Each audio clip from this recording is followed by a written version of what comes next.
주신 하나님 말씀 전도서 5장 10절입니다.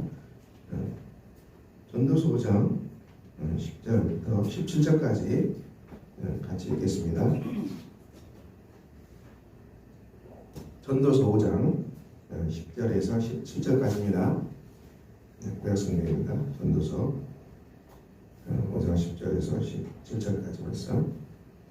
은을 사랑하는 자는 은으로 만족하지 못하고 풍요를 사랑하는 자는 소득으로 만족하지 아니하나니 이것도 재산이 많아지면 먹는 자들도 많아지더니 그 소유주들은 은으로 버는 것 외에 무엇이 유익하랴. 노동자는 먹는 것이 많든지 적든지 잠을 달게 자더니와 부자는 그 부연 때문에 자지 못하느니라. 내가 해 아래에서 큰 배달되는 일이 있는 것을 보았느니 곧 소유주가 재물을 자기에게 해가 되도록 소유하는 것이라.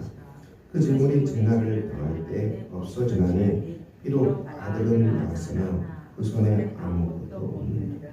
그가 모태에서 벌거벗고 나왔은즉 그가 나온 대로 돌아가고 수고하여 얻은 것을 아무것도 자기 손에 가지고 가지 못하리니 이것도 큰 불행이라. 어떻게 왔든지 그대로 가리니 바람을 잡는 수고가 그것이 무엇이 유익하랴. 일평생을 어두운 데서 먹으며 많은 근심과 질병과 분노가 그에게 있느니라. 아멘. 솔로몬은 이 은을 사랑하는 자는 은으로 만족함이 없다. 풍요를 사랑하는 자 소득으로 만족하지 못하다. 헛되도록 했습니다. 재산이 많아지면 그 밑에서 먹는 사람들도 많다. 소유주들은 그것을 눈으로 보는 것 외에 아무 유익이 없다. 노동자는 먹는 것이 많든 적든지 잠을 달게 잔다. 부자는 그 부양 때문에 저녁에 잠도 못 잔다. 그리고 특별히 내가 해 아래에서 큰 폐단되는 것, 아주 해롭고 아주 잘못된 것, 아주 해롭고 잘못된 것, 큰 폐단이라고 했습니다. 큰 폐단이라고 했어요. 이 큰 폐단. 그 큰 폐단이 무엇이냐? 소유주가 재물을 자기에게 해가 되도록 소유하는 것이다. 소유주, 재물을 가지고 있는 부자들이 자기에게 해가 되도록 그것을 소유한다는 거예요. 이것이 가장 폐단된다. 그래서 이렇게 많이 재물을 지키는데 부자들이 엄청난 부자겠죠. 여기서 말하는 부자는 이 엄청난 부자가 그 삶의 목적이 뭐겠습니까? 재물을 지키는 것, 이것이 삶의 목적이 되겠다는 것입니다. 이 부자가 되는 게 삶의 목적이 되어 있는 사람도 동일하겠죠. 부자가 되는 것, 그게 나쁘다, 악하다 이렇게 말할 수는 없겠지만은, 근데 부자가 되는 것만이 인생의 목적이다 이렇게 생각하는 사람은 요즘 없겠죠. 그렇게 생각하는 분도 있을지 모르겠습니다.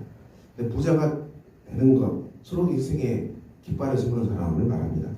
참 이런 사람은 뭐 그렇게 많지는 않을 거라고 보는데 있겠죠, 있기는. 하지만 그렇게 평생토록 부자가 되고 재물을 모으고 축적하는 것이 삶의 목적이 돼서 그렇게 살아가는 것은 아주 큰 잘못된 거고 해로운 것이다. 이런 삶의 가치관은 정말 잘못된 것이다. 큰 폐단이라고 했습니다. 큰 폐단, 아주 큰 폐단. 그래서 구체적인 실상을 말합니다. 그 재물이 재난을 당할 때 없어지나니, 이 아무리 많은 재물도 재난 앞에는 다 무너지죠. 아무리 많은 재물이 있더라도 우리가 질병으로 쓰러지잖아요. 오늘날도 암이 현대의학에서 잘 접근을 못합니다. 제가 알기로는 이게 무슨 수술하고 항암, 방사능 이거 하고 초기암은 5년 생존율 이렇게 많은 얘기하는데 여전히 잘 모르겠어요. 비슷해. 암에 대해서는 또 많은 현대의학이 접근할 수 없는 많은 병이 있습니다. 돈으로 안 돼요. 이것은 이런 큰 병을 나오다 쓰러지고 맙니다. 그래서 어떻게 됩니까? 그가 모태에서 벌거벗고 나왔은즉 나온 대로 돌아가고 빚으로 가는 것이죠. 공수로 유명한 얘기 아닙니까? 수고하여 얻은 것을 아무것도 자기 손에 가지고 못한다. 그렇죠. 우리가 죽을 때는 빈손으로 가야 됩니다. 누구에나 해당되는 절대질이죠. 절대질. 이것도 큰 불행이라. 어떻게 왔든 그대로 간다. 그리고 바람을 잡는 수고가 그에게 무슨 유익이냐. 그리고 이 아들이 있어도 이게 별 유익이 못될 거라는 얘기죠. 우리가 자녀들한테 재물을 물려준다 하더라도 자녀들이 정말 성실하고 분명하고 그리고 부지런하고 또 덕을 끼치고 그 재물을 어떻게 쓰는지 잘 알고 이래야 물려준 의의가 있지. 그렇게 되지 못하면은 자녀들에게 재산이 가도 금방 날아갈 수 있죠. 금방 날아갑니다. 성경은 내가 아무리 부자가 재물을 쌓아도 그 재물은 하나님이 기뻐하시는 자에게 다 주시. 하나님 기뻐하는 자를 주신다는 거예요. 그 재물은. 이런 말씀도 있습니다. 이게 다 헛되다는 얘기입니다. 그래서 뭐라 했습니까?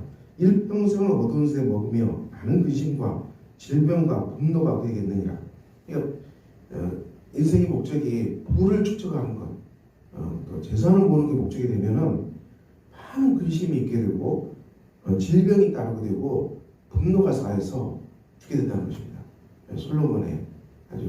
솔로몬이 오늘 우리에게 주신 지혜의 말씀입니다. 우리가 이 땅을 살아가는데 저와 여러분의 삶의 목적이 자기 재물을 축적하고 재물을 쌓는 것이 목적이 되는 것은 큰 패단이다. 여기서 돌이킬 것을 솔로몬이 얘기하고 있습니다. 그래서 우리가 사는 목적이 이 땅에서 돈을 벌고 돈을 쓰는 것, 이 두 가지 굉장히 중요하죠. 굉장히 밀접합니다. 우리가 돈이 수입이 있어야 되고 돈을 벌어야 되고 또 돈을 써야 됩니다. 근데 여기서 말하는 것은 돈을 버는 것은 인생의 목적이 되어버렸고 쓰는 것은 없어요. 쓰는 건 없어요. 쓰는 건 없고 버는 것, 축적하는 것, 이게 얼마나 큰 배달이 된다.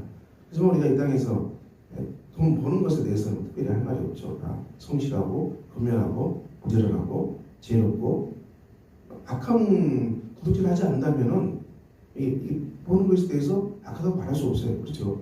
버는 것은 우리가 건면하고 부지런하고 성실하고 또 지혜롭고 그렇게 수입을 얻는 것은 이것은 악이 아니에요. 이것은 선한 일이죠. 그렇지만 이제 돈을 번 수입을 어떻게 써야 되냐, 이것은 늘 이제 기독교 윤리입니다. 어떻게 쓰냐 중요하죠. 어떻게 쓰냐는 굉장히 중요합니다. 근데 오늘 페달은 쓰는 게 안 나와. 쓰는 게 안 나와. 그래서 차라리 솔로몬은 밑에 있는 그냥 먹고 마시고 즐기라, 그게 차라리 낫다. 이렇게까지 얘기해서 밑에 본문에서 그렇게 얘기하죠. 18절부터는 아예 먹고 마시고 수고하고 낙을 보고 차라리 그렇게라도 살아라. 돈을 축적하는데 목적을 두지 말고 그거라도 하면은 인생이 선하다는 것을 알게 될 것이다. 먹고 마시고 그리고 낙을 누리라. 그게 차라리 낫다. 그렇게 말씀하고 있지요. 그래서 우리가 이 솔로몬의 얘기를 따르고 난 다음에 우리가 어떻게 살아야 되겠습니까? 누가복음 16장 예수님은 청지기의 비유로 우리에게 말씀하셨습니다. 이 청지기 비유 알죠? 옳지 않은 청지기. 우리 청지기가 주인의 재산을 자꾸 흉내니까 너 곧 해고된다. 청지기한테 경고가 들어오죠. 이 사람이 청지기직이 해고되면 먹고 살 게 없으니까 지혜를 써서 이제 빚진 사람들, 주인한테 빚진 사람 다 불러가지고 빚을 탕감해줘. 반절씩 탕감해줘. 자기 마음도 탕감해줘. 1억 빚진 사람 5천만 원만 빚졌다고 눈썹을 바꾸죠. 이 사기된 빚을 탕감해줍니다. 어느 사람 불러서 다 값을 탕감해줘요. 근데 이 사람이 이 청지기를 주인이 옳다고 칭찬했어요. 옳다고. 이 본문이 예수님 말씀입니다. 정말 해석하기가 힘든 본문이 이 누가복음 16장에 옳지 않은 청지기인데요. 이 본문의 비유는 무엇을 말하겠습니까? 이 청지기가 해고된다는 것은 죽는다는 것을 말합니다. 우리가 이 땅에서 우리가 청지기로 살아가는 사람들인데 언젠가는 우리가 죽음 앞에 다 서게 됩니다. 해고되는 것이죠. 청지기 해고. 이 죽음 앞에서 어떻게 됩니까? 우리가 이 땅에서 어떻게 재물을 사용했는지를 결산하겠다는 것이죠. 결산이 반드시 있다는 것입니다. 이 청지기는 해고된 이후, 죽음 이후의 삶을 준비했죠. 어떻게 준비했습니까? 이 빚을 탕감의 종으로 이것을 죽음 이후의 삶을 준비했는데 이것은 무엇을 말하겠습니까? 죽음 이후의 삶을 준비한다는 것은 우리가 이 땅에서 재물을 사용하는 것이 이 땅에서 사라지고 없어지는 게 아니라 그 재물이 영원한 나라, 하나님 나라, 천국에서도 그 재물을 우리가 쓴 것이 그대로 남아있는 소중한 재물이 있다는 것을 예수님 말씀하세요. 그 재물이 있다는 거예요. 우리가 이게 무슨 말이에요? 재물 우리가 소비하고 돈 쓰면 다 없어지는데 그게 어떻게 죽음 위에도 천국에서도 우리가 사용한 그 돈이 남아있을 수 있겠냐는 것이죠. 이 성경이 말씀하는 놀라운 말씀입니다. 죽음 위에도 우리가 돈을 쓰는 게 남아있다? 그럼 어떻게 남아있습니까?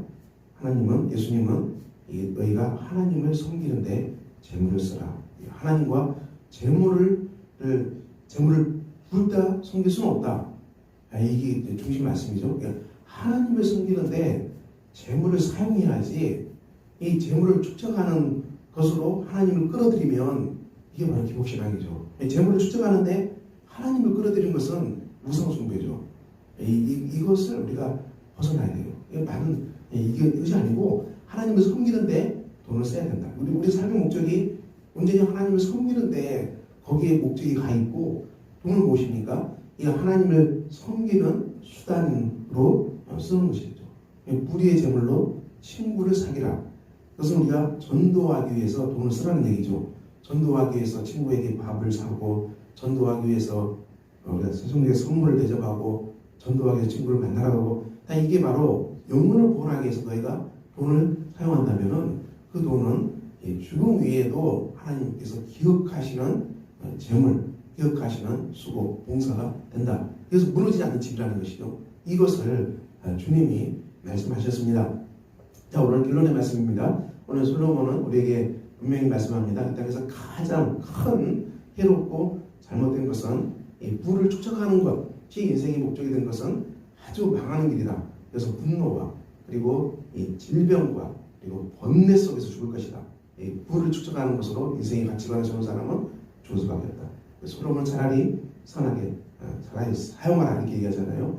예수님의 말씀 보시니까 우리가 이 땅의 재물을 우리가 수입을 버는 것은 정당하게 열심히 땀 흘려 버는 것은 이상이 없습니다. 그렇지만 사용하는 것은 반드시 하나님의 영광, 하나님의 나라를 위해서 재물을 쓰는 지혜로운 사람, 이 사람이 하나님께서 기억하시는 그 재물이 사라지지 않는 하나님을 기억하는 재물이 되는 것을 주님이 말씀하십니다. 오늘도 우리가 이 말씀 따라 살아가는 복된 여러분 되시기를 예수 이름으로 축원합니다. 기도하겠습니다.